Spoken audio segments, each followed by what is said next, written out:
tanong? Ano lang, sabi mo lang sa 50th season, anong mga plano? Ito na. Ito na ng matagal-tagal natin pinagpaplanuhan, ito 50th.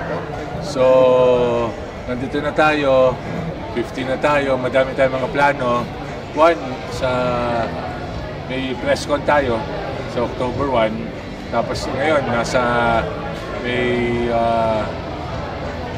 media day para sa inyo. Sa October 4, meron tayong fellowship na iniimbita namin lahat ng mga players at lahat na tumulong, staff, ball boy, production sa TV, coaches na nakatulong sa PBA. Kahit sa maliliit na bagay na iniimbitahan natin na nandun sa October 4 sa Meralco, 5 o'clock. Sama-sama tayo doon. May mga artista, may mga tutugtog. Ewan ko lang kung pwede ko na sabihin, pero nandun si Martin Rivera, nandun si Gary V, at may mga tumutugtog para masaya tayo lahat doon. At tutugtugin din nila yung mga iba't ibang dekada since 1975. Tapos sa October 5, meron tayong Leo Awards. Tapos opening natin. Tapos nandun din lahat yung mga inimbita natin ng mga players. Ex-PBA players, inimbitahan natin MPBL, lahat. Inimbitahan natin si Senator Pacquiao kasi naglaro, si Kenneth. So lahat, inimbita natin na lahat na makita ko na magkasama-sama tayo sa October 4 and October 5. May first game na ba? May first game na. Ang first game natin, ilalabas ko sa press ko. Press ko, no? Para sabay-sabay kayo. Tapos, madami lang tayong laro sa Inares. Kasi yung ibang venue, yung Ninoy Aquino, gagamitin yata ng World Futsal, World something, diba? Tapos, nire-renovate ang Field Sports.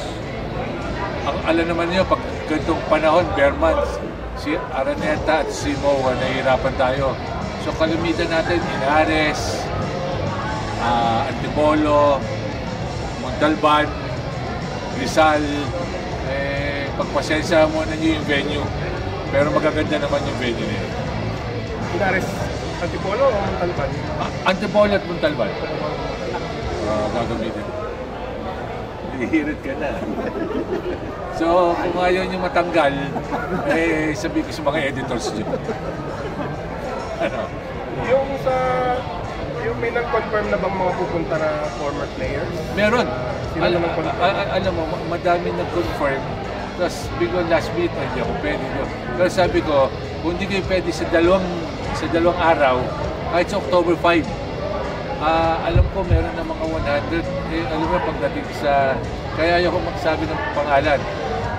Sigurado na sa... tulad yung Atoy ko, Alakaidig, mga sigurado po, hindi natin alam eh. So ayaw ko na magbigay ng ibang pangalan. Pero lahat, inimbitahan natin. At inimbitahan naman nyo eh.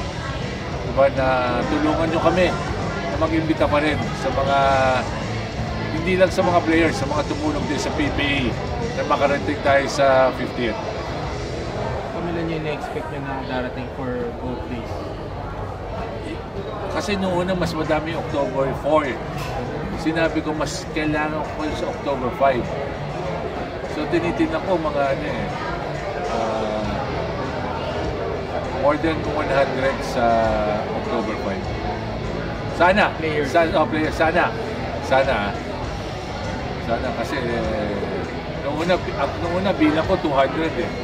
Biglang nagbabago-bago sila eh. May mga manggagaling ako ba? May isa hindi ako sigurado. Nakausap ko yung mga nasa abroad. Yung iba, hindi talaga makakapunta. Yung iba, December doon sila pupunta. So sabi ko, sige, kung paano, kaya ayoko magsabi, baka hindi dumating, nakakaya nyo sa tao. Mga imports meron ba? May sinabihan kami imports, gusto din pumunta, tatlo yun, hindi ko din alam kung, pero pinapakonfirm ko rin kay Hazel kung sino mga pwede susunod pupunta. Sagot mo ng liga. Hindi. Basta, may arrangement kami ng konti, pero yung mga imports hindi. So, may nabanggit kasi na mahaba-haba yung season natin. Ano lang, explain lang. Mahaba kasi meron tayong dalawang FIBA window, tapos andito yung Asian Games. Yung Asian Games, pare ano eh, halos mga 40 days tayo mawawala.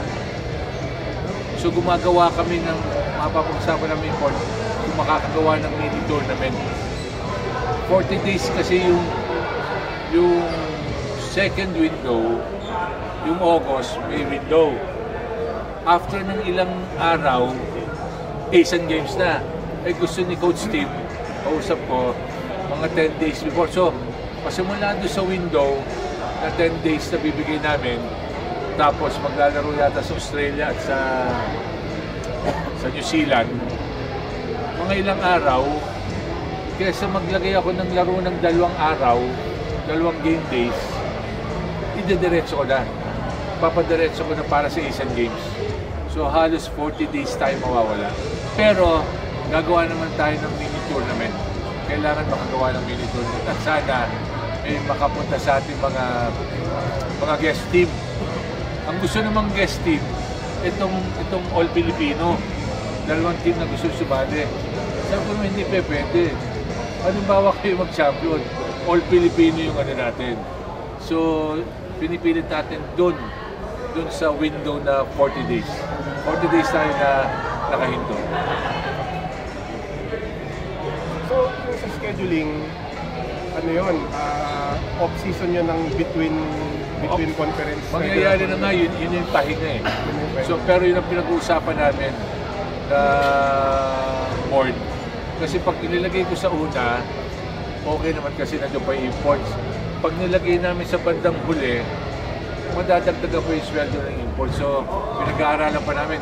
Wala pang final doon sa conference na yun. Pero kung may mini tournament ko, may mga teams na mawawalan ng mga Lahat yun. players, no? Lahat ng teams maglalaro. Parang ginawa na natin yan eh. Yung wala ang mga Ginebra noon, di ba? On tour. So, ganun gagawin natin. Na tingnan namin kung malalagyan namin, pero hindi pa nga ako malalagyan namin ng prize money para mas maganda. Yung ibang format naman. Yung sa Northport, pero yung pag-bilis nila, kasi may uncertainty pagtukod doon. Alam ko by this week, ano na ba ngayon, 24, 25, bago mag-Monday, halos done deal na eh. Yung ano nila lang, yung mga papeles na lang. Halos done deal na yan. So, yun nga, mamaya yung Northport, so pala yung Northport nila, pero sa opening, baka iba na yun. Baka iba na yun. So, yung uniform sila, kaya sinabi ko wag muna silang kuhanan sa ibang ano lang kasi mag-iiba yun eh. Paano hindi sila attend? Hindi, dadating. Kaya nga, baka tanungin niyo sila, hindi din pa nila alam. So, tungkol sa players, okay lang. Pero by Monday, alam ko tapos na yan. Papers na lang ang pinag-uusapan. Ano mga papel kaya yun? Financials na lang. Permahan at mga deed of sale.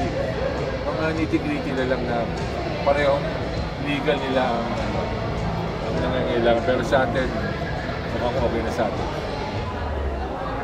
May produkto na dadalhin. Meron na sinabi sa akin pero gusto ko sila magsabi. May produkto na sa akin. Sinupit na sa akin. Okay? Salamat.